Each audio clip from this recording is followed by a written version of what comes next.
দেশি হোক কিংবা বিদেশি পর্যটক, তাদের কণ্ঠে এক নামে পরিচিত মালদা জেলা।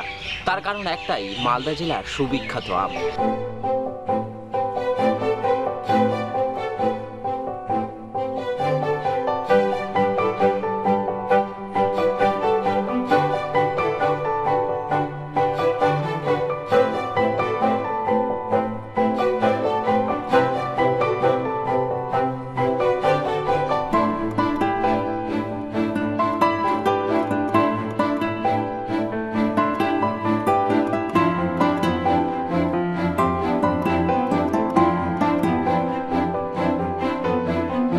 গ্রীষ্মকাল মানেই রকমারি ফলের সমাহার। আম, জাম, কাঁঠাল, লিচু সহ নানান সুস্বাদু ফলে ছেয়ে যায় বাজার। আর তার মধ্যে আম যে ফলের রাজা তা 8 থেকে 80 সকলেরই জানা। উত্তরপ্রদেশের দশেরি, মহারাষ্ট্রের আলফানসোর সঙ্গে এক নিঃশ্বাসে উচ্চারিত হয় মুর্শিদাবাদের গোলাপখাস, কোহিনুর কিংবা মালদার ফজলি আম। শুধু বর্তমান নয়, সেই প্রাচীন কাল থেকে মালদা জেলা বিখ্যাত আম আর রেশমের জন্য। মালদার আমের এই গৌরবকে ধরে রাখতে মরিয়া আম চাষিরাও।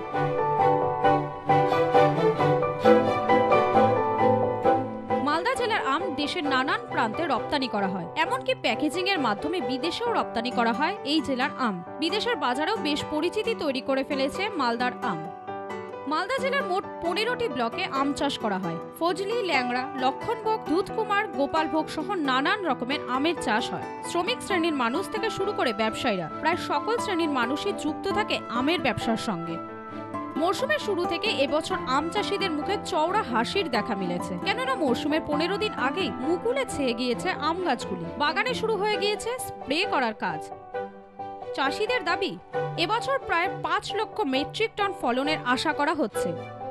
জেলার প্রায় 50,000 হেক্টর জমিতে আম চাষ করা হয়েছে। খাদ্য প্রক্রিয়াকরণ, শিল্প ও উদ্যান পালন দপ্তর সূত্রে খবর, বিগত সব বছরের রেকর্ড ভেঙে এবার জেলায় সবথেকে বেশি আম ফলনের আশা করা হচ্ছে। আগের বছরে প্রায় 25 হেক্টর জমিতে আম চাষ করা হয়। ফলন পাওয়া গিয়েছিল 2,70,000 মেট্রিক টন। আর সেই তুলনায় এবছর যে রেকর্ড আম চাষ হবে তা বলাই বাহুল্য। আমি এই মুহূর্তে দাঁড়িয়ে রয়েছি একটি আম বাগানে এবং এখানে কয়েক বিঘা জুড়ে রয়েছে আম গাছ এবং এই আম গাছগুলি ফজলি গাছ নামে পরিচিত। অর্থাৎ এই আম গাছগুলি থেকে যে ফলন পাওয়া যাবে তা সবগুলোই কিন্তু ফজলি আম বলে পরিচিত।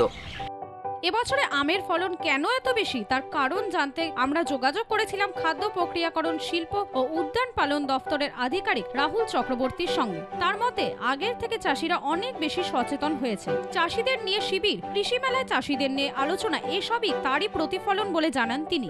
দুটো ফ্যাক্টর খুব গুরুত্বপূর্ণ আছে, যেমন এক, জমিতে চাষ দেওয়া, যেটা জমিতে চাষ দেওয়াটা কখন দরকার আম বাগানে, এই নিয়ে সম্যক ধারণা মালদা জেলার চাষিদের মধ্যে সবার মধ্যে ছিল না। এই নিয়ে প্রতি বছরই তো আমরা প্রচুর ট্রেনিং প্রোগ্রাম এসব করি। শুধুমাত্র উদ্যান পালন দপ্তর নয়, বিভিন্ন রকম কৃষি মেলা হয়, কৃষি দপ্তর সবাই কিন্তু যৌথভাবেই এই প্রজেক্টটা চালায়। আমরা বারবারই বলি যে অক্টোবর মাসের পর থেকে জমিতে চাষ দেওয়া যাবে না, ওই সময় স্ট্রেস দরকার। তা এটা এখন অ্যাডপশনটা হাই লেভেলে চলে গেছে। বেশিরভাগ চাষিরা কিন্তু অক্টোবরের পর থেকে জমিতে চাষ দেন না এবং জল দেন না। আমের গুটি ধরার পরে চাষ দেওয়া, জল দেওয়া দরকার, কিন্তু মুকুল আসার আগে একটু স্ট্রেস দরকার, শুখা একটা মানে মাটিতে একটা শুখা ভাব দরকার। তা এটা একটা গুরুত্বপূর্ণ ফ্যাক্টর। আরটা হচ্ছে সার দেওয়া। আম বাগানে আগে সার দেওয়ার প্রচলন ছিল না, তার জন্য আম গাছ একবার ভালো ফলন হলেই হওয়ার পরে যে গাছের যে আবার খাদ্য দরকার সেটা মাটিতে যোগান দেওয়ার যে রীতি সেটা প্রচলিত ছিল না। এই রীতিটা চালু হওয়ার পরে কী হয়েছে, সুষম হারে খাবার পাওয়ার জন্য গাছের শরীর ঠিক থাকছে।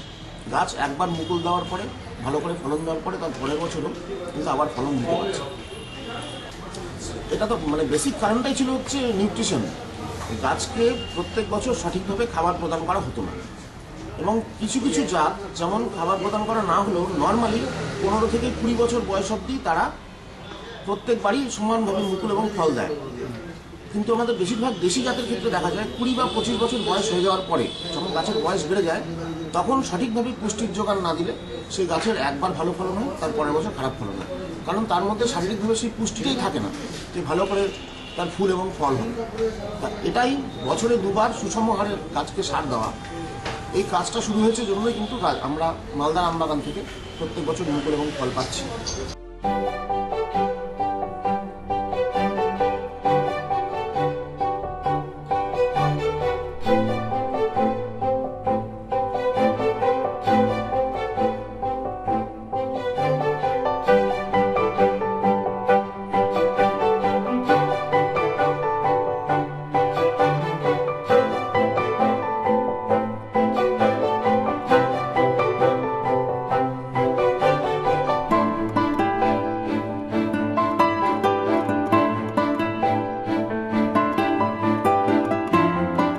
বছর প্যাকেজিং এর মাধ্যমে মালদার আম বিদেশের বাজারে পাঠানো হয়, তবে এবছরে তাতে ভাটা পড়েছে। এবছরে রেকর্ড আম চাষ হলেও বিদেশের বাজারে আম পাঠানো নিয়ে বেশ চিন্তায় আম চাষিরা। মালদা মার্চেন্ট চেম্বার অফ কমার্সের সম্পাদক উজ্জ্বল সাহার অভিযোগ, কেন্দ্রীয় ও রাজ্য সরকারের অসহযোগিতায় বিদেশের বাজারে আম পাঠানোয় বাধা হয়ে দাঁড়াচ্ছে। বিদেশে না গেলেও পশ্চিমবঙ্গ সহ অন্যান্য রাজ্যে আম রপ্তানি করা হবে বলে জানান উজ্জ্বল বাবু। সারা পশ্চিমবঙ্গের মধ্যে মালদা, মুর্শিদাবাদ এবং নদিয়া জেলায়, এই তিনটি জেলাতে আমাদের আম সর্ববৃহৎ উৎপন্ন হয় এবং মালদা জেলা তার মধ্যে সুবিদিত।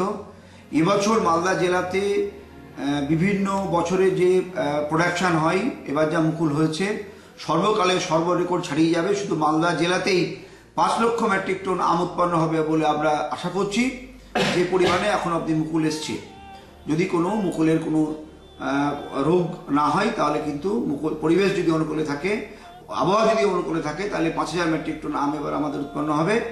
কিন্তু খুব দুঃখের বিষয় যে আমাদের এই উৎপাদিত আম বিদেশের বাজারে এক্সপোর্ট করার জন্য আমাদের কেন্দ্রীয় সরকার কিংবা রাজ্য সরকারের কোনো হস্তক্ষেপ নাই। বিগত কয়েক বছর ধরে মালদার আম বিদেশের বাজারে এক্সপোর্ট হচ্ছে না। আমাদের লোকাল লেভেলে মালদা জেলা প্রশাসন, মালদা ডিএম সাহেব, আমরা Malda merchant chamber of commerce, exporters association, mango merchant association উদ্যোগ নিয়েছি। আমাদের পশ্চিমবঙ্গে ছাড়া অন্যান্য রাজ্যে, যে সমস্ত রাজ্যে আমাদের আম নেই, সেই জায়গাতে আমাদের মালদা জেলার আমকে পাঠিয়ে বাজারজাত করার জন্য এবং আমাদের জেলার অর্থনীতিকে স্বাবলম্বী করার জন্য এবং এই আমকে আমাদের জেলাতে কাজে লাগার জন্য। যে অবস্থা এখন অবধি আছে, দেশের বাইরে এক্সপোর্ট করা অত্যন্ত জরুরি এবং আমরা কেন্দ্রীয় সরকার এবং রাজ্য সরকারের কাছে আমরা তাদের হস্তক্ষেপ কামনা করছি। সেই সঙ্গে আমরা উদ্যোগ নিচ্ছি যাতে করে আমাদের মালদার আম, যেসব রাজ্যে আম উৎপন্ন হয় না আমাদের দেশের, সেসব রাজ্য, সেসব জেলাতে আমরা আম সরবরাহ করার জন্য ব্যবস্থা গ্রহণ করছি।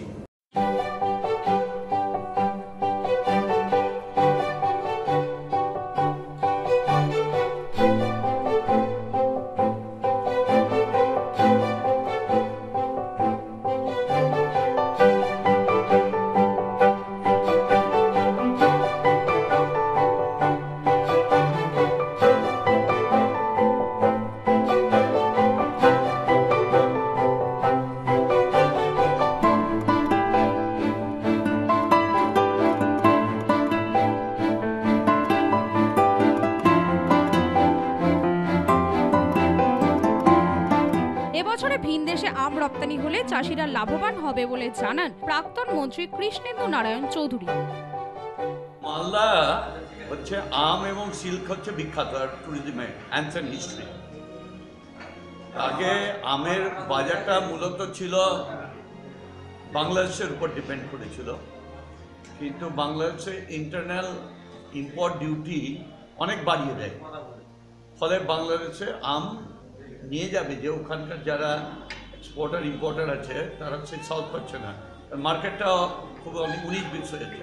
ওখানে যে আম উৎপাদন হচ্ছে কোয়ালিটি আম না, বিদেশে যে আমগুলো যায় সে আমের অনেক কোয়ালিটি চেক হয়, পেস্টিসাইড আদার সব কিছু দেখে।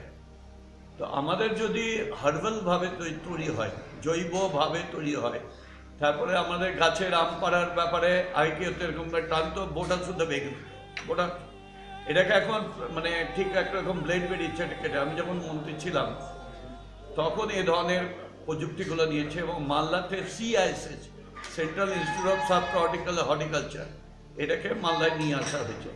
তারা এটা করছে, doctor Nayak and his others group আছে সায়েন্টিস্টরা। তো আমি মনে করি যে এদের প্রচেষ্টাতে এবং হর্টিকালচার ডিপার্টমেন্টের প্রচেষ্টায় মালদার আম কিন্তু রেভলিউশন। এবং এর আগে যখন আমের নিয়ে খুব প্রবলেম হয়েছিল তখন মাননীয় মুখ্যমন্ত্রী মমতা ব্যানার্জি নিজে উদ্যোগ নিয়েছিলেন এবং নিয়ে কীভাবে গোটা ভারতবর্ষে রোড শো করা যায়, পামগুলো বিক্রি করার জন্য তার উনি চেষ্টা করেছিলেন এবং ভালো ফলও পেয়েছিলেন। এবছরও উনি উদ্যোগ নিয়েছেন। আমি এটুকু বলতে পারি, মালদার আম যদি বাংলাদেশে যায় খুব ভালো কথা, বাংলাদেশে না গেলেও বাইরে গেলে পারে আম কিন্তু ভালো বাজার পাবে।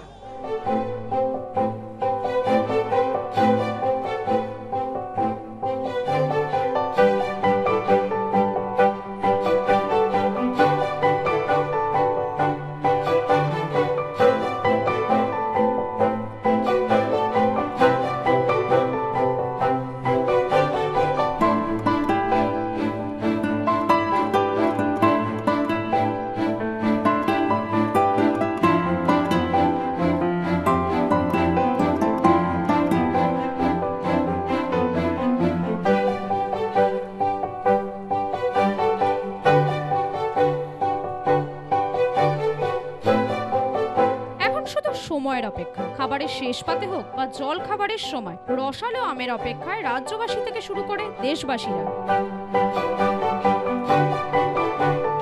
এবছর ব্যাপক ফলন মালদার আমের। এবছর কি মালদা জেলার আম বিদেশের বাজারে রপ্তানি করা হবে?